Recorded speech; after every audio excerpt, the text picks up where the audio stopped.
आज हम बात करने जा रहे हैं स्वरवेद महामंदिर के बारे में।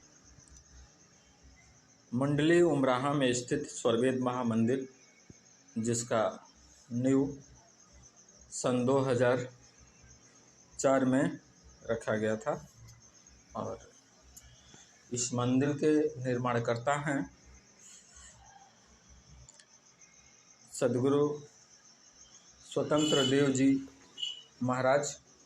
इन्हीं के तत्वावधान में इस मंदिर का निर्माण कार्य चल रहा है।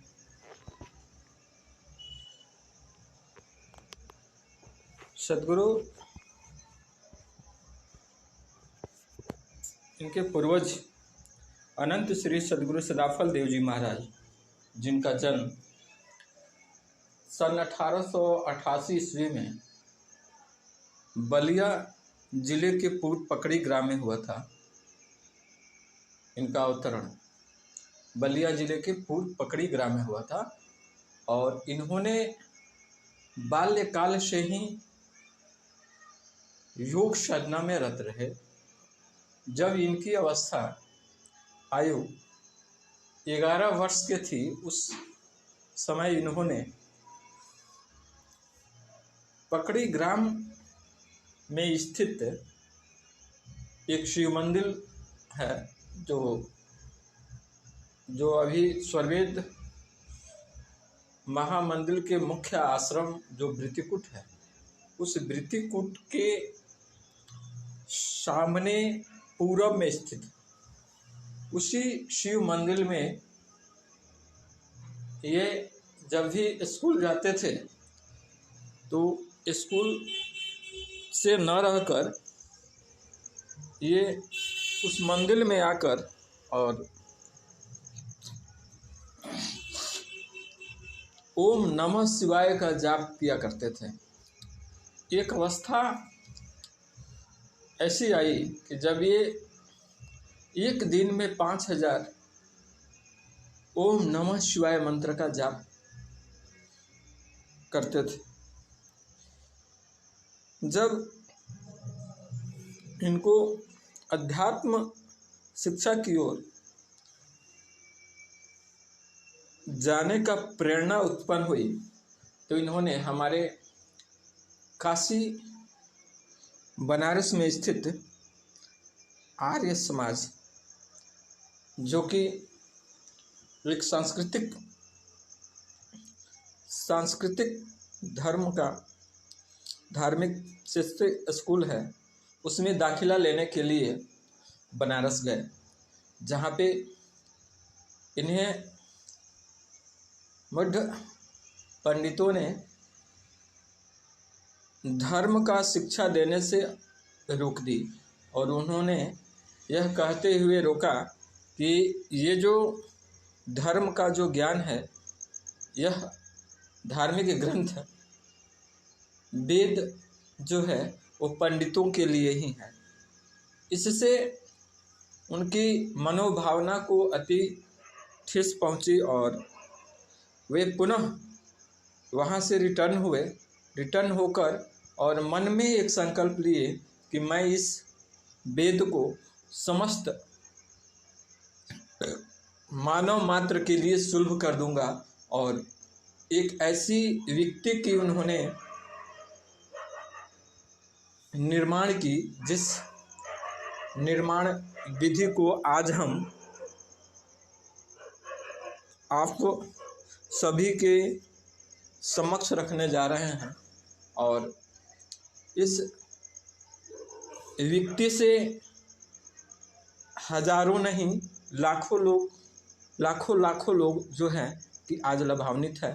तो इन महर्षि सदाफल देव जी महाराज, जिनका अवतरण सन 1888 ईस्वी में हुआ था, उनका देह त्याग जो है कि सन 1954 में हुआ। और जब उन्होंने अपनी देह को त्याग की तो उस समय 15 मिनट तक आकाशवाणी हुई और उस आकाशवाणी को उन्होंने देखा। जो भी वहाँ पे मौजूद थे उन्होंने ये देखे कि यह आकाशवाणी किस स्थान से हो रही है, तो इस पे उन्होंने कहा कि योगी जो होता है वो बिनु पद चलता है और बिनु कानों को सुनता है और बिन मुख का बोलता है। इसी पे उन्होंने बोला कि बिनु पद चलई सुनई बिनु काना, कर विद्विनन कर्म करई विविध नाना, अनन रहित सकल रस भोगी, विन बानी बक्ताबड़ जोगी। इतना स्पष्ट शब्दों में उन्होंने लिखा कि योगी जो होता है वह बिन पद का चलता है, बिन कानों को सुनता है और बिन मुख को बोलता है और बिन कर्म किए हुए सारे कर्मों को कर देता है। तो आज हम जिस वेद और जिस महामंदिर के विषय में बताने जा रहे हैं उस मंदिर का नाम है स्वरवेद महामंदिर। और ये स्वरवेद महामंदिर का निर्माण स्वरवेद से हुआ है। और इस स्वरवेद का अर्थ होता है स्व। स्व मीन्स होता है स्वयं आत्मा, और स्वयं का दूसरा अर्थ होता है परमात्मा, और वेद मीन्स होता है ज्ञान और विज्ञान। तो यह जो वेद है स्वरवेद, इसका नाम है स्वरवेद, जिसका अर्थ होता है आत्मा और परमात्मा का ज्ञान, जिसके प्रणेता हैं सद्गुरु सदाफल देव जी महाराज। इन्होंने 17 वर्षों तक योग साधना की। हिमालय की शून्य शिखर कंदरा में जाकर, और उस कंदरा में जब उन्हें यह प्रत्यक्ष अनुभूति हुई योग में, तो उन्होंने इस वेद की रचना की। लिखते हैं कि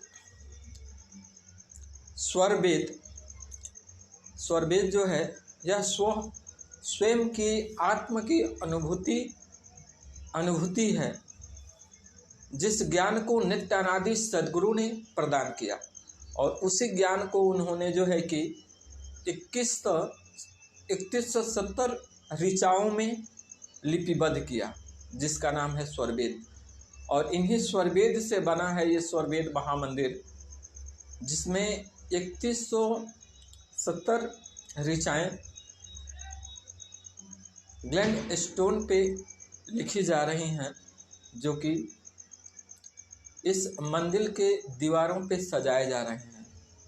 और यह मंदिर जो है कि आज इस मंदिर के टॉप फ्लोर पे एक ऑडिटोरियम भी बनाया जा रहा है, जिसमें कि हमारे देश के बड़े बड़े वैज्ञानिक भी आकर के इस पे शोध कर सकें। तो इसकी जो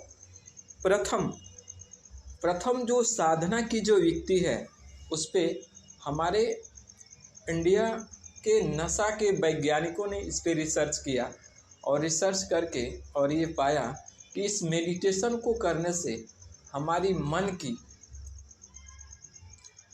जो एकाग्रता है वह 325 गुना बढ़ जाता है। और यह जिससे कि हमें शांति प्राप्त होती है और हम कोई भी कार्य करने में सक्षम होते हैं। आप सभी जानते हैं कि जब तक मन की एकाग्र नहीं होगा, जब तक किसी भी कार्य को करने में हम सक्षम नहीं होंगे। तो इसलिए यहाँ पे जो प्रथम स्टेज है वह है मनोनिग्रह। मनोनिग्रह जो कि मन की एकाग्रता से लेकर परमात्मा प्राप्ति तक की साधन है। यह कि जो मेडिटेशन है, और इस मेडिटेशन का नाम है ब्रह्म विद्या विहंगम योग। इसको विहंगम योग के नाम से भी जाना जाता है। विहंगम एक पक्षी है जो निराधार आकाश की ओर गमन करती है, और जब उसका अंडसेचन का समय होता है तो उस स्थान पे आकाश मंडल में वह अंडे को देती है जहाँ पे वो स्थिर हो। और जो ही वो अंडा निषेचन करती है, वहाँ से जब भी अंडा नीचे की ओर आता है तो अंडे जो हैं कि वह अंडा फूट जाता है, और जब ही उसमें से चूजे निकलते हैं तो चूजे को जो ही अर्ध गति में आते हैं तो उनको ये आभास होता है कि हमारे जो हैं माता पिता जो हैं कि नीचे नहीं है बल्कि ऊपर हैं और उस सदैव ऊपर की ओर उड़ी चली जाते हैं। उसी अलल पंछी के नाम से ही इस योग का नाम रखा गया है विहंगम योग। ठीक है, तो आज हम बस इतने ही, इसी के साथ आज इस वाणी को यहीं पे विराम देंगे और पुनः हम अगले कड़ी में और इस पे विस्तार से चर्चा करेंगे। तब तक के लिए जय हिंद, जय भारत।